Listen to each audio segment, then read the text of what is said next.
અમદાવાદમાં આવેલો 50 કરોડનો આ ભારતીય આશ્રમને લઈને છેલ્લા કેટલાક દિવસોથી વિવાદ ચાલી રહ્યો છે અને આ વિવાદ હવે વધુ વકરે તે પ્રકારની પરિસ્થિતિનું નિર્માણ થઈ રહ્યું છે। નમસ્કાર, આપ જોઈ રહ્યા છો ન્યૂઝરૂમ ને આપની સાથે હું છું પ્રદીપ કચ્યા। ભારતીય આશ્રમમાંથી ઋષિ ભારતી બાપુને કાઢ્યા બાદ એક તેમના સમર્થનની અંદર તેમના સમાજના લોકો એટલે કે કોળી સમાજના લોકો એક બાદ એક ઋષિ ભારતીના સમર્થનમાં આવી રહ્યા છે। બીજી તરફ માતાજીના સમર્થનની અંદર પણ અનેક લોકો એક સાથે આવી રહ્યા છે। ત્યારબાદ આજે વધુ એક વિડીયો સોશિયલ મીડિયાની અંદર સામે આવ્યો છે। ઋષિ ભારતીના સમર્થનમાં કોળી ઠાકોર સેનાના અધ્યક્ષ જયેશ ઠાકોર જે છે તે મેદાનમાં આવ્યા છે અને તેમણે કહ્યું છે કે અમે ઋષિ ભારતીના સમર્થનમાં છીએ। બીજી તરફ ભારતીય જનતા પાર્ટીના નેતા રામભાઈ ચૌહાણ દ્વારા એક સોશિયલ મીડિયાની અંદર પોસ્ટ મૂકવામાં આવી છે કે આજે તેઓ સવારના સમયે ગીર સોમનાથ જિલ્લા કલેક્ટર કચેરી ખાતે એક આવેદનપત્ર આપશે અને આવેદનની અંદર ઋષિ ભારતીના સમર્થનમાં આવેદન આપવાની વાત જે છે તે કરી છે।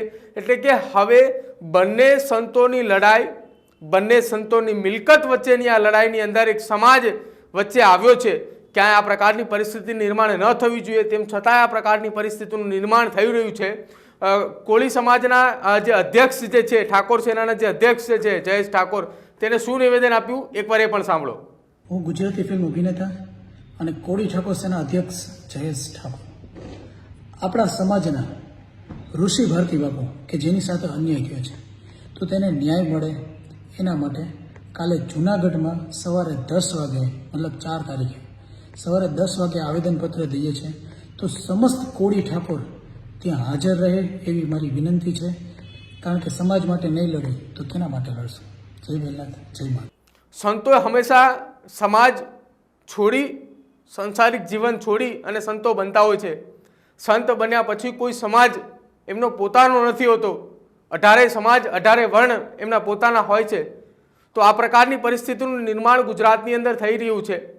આજે લંબે નારાયણ આશ્રમ ખાતે અનેક લોકો ઋષિ ભારતી બાપુના સમર્થનમાં આવવાના છે અને અગાઉ પણ ઋષિ ભારતી બાપુ દ્વારા પોતાના સમાજનો ઉલ્લેખ કરવામાં આવ્યો છે કે જ્યારે મુખ્યમંત્રી બદલવાની વાત ચર્ચામાં આવી રહી હતી તે દરમિયાન તેમણે પણ કહ્યું હતું કે કોળી સમાજની અંદરથી મુખ્યમંત્રી બનવો જોઈએ એવી હું પણ આશા રાખું છું।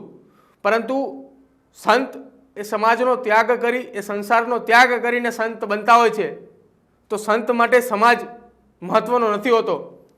જો આપ પણ એવું માનતા હોય કે આ બંને સંતોની મિલકતના વચ્ચેના ઝઘડાની અંદર સમાજ આગળ આવી રહ્યો છે અને સમાજને વચ્ચે પડવાથી ખૂબ જ મોટું નુકસાન થાય એમ છે તો આપ અમારા કોમેન્ટ બોક્સની અંદર જરૂર જણાવજો। અમારી ચેનલને આજે જ લાઇક કરો, શેર કરો અને સબસ્ક્રાઈબ કરો।